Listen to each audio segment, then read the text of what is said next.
હાલ પાછો લંકા.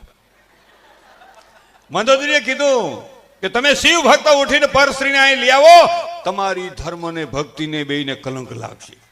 અહીંથી લઈ જાઓ. ક્યાં? અશોક વાટિકામાં રાખો. અને એ જાનકી જો હા પાડે કે મારે તમારા પટરાણી બનવું છે તો મારી મંજૂરી છે, પણ તમે એને દબાણથી એને વશ કરવા માંગતા હો તો મારો એની સામે સખત વિરોધ છે. પોતાની ઘરવાળી વિરોધ કર્યો. ત્યાં કુંભકર્ણથી જાગતો છે, નીંદર નહીં આવી હોય. કુંભકર્ણ કે એ મોટા આ શું કર્યું તે?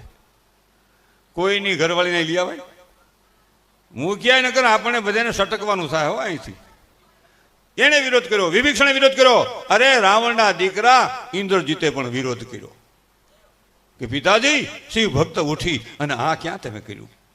હવે મૂક્યા પાછી. રાવણ કે હવે મૂકવાનો દઈ આવું, હવે મૂકવાનો જાઉં. જાનકીને હાથ નહીં અડાડ.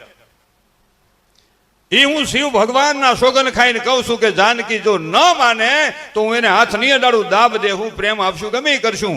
11 મહિના રાવણની અશોક વાટિકામાં રહેલી જાનકીને રાક્ષસ હોવા છતાં આમ હાથ અડાડ્યો નથી. તો એ રાવણના દખનારા વ્યક્તિઓને પણ એકવાર તાળીઓના ગગડાટથી વધાવવા પડે.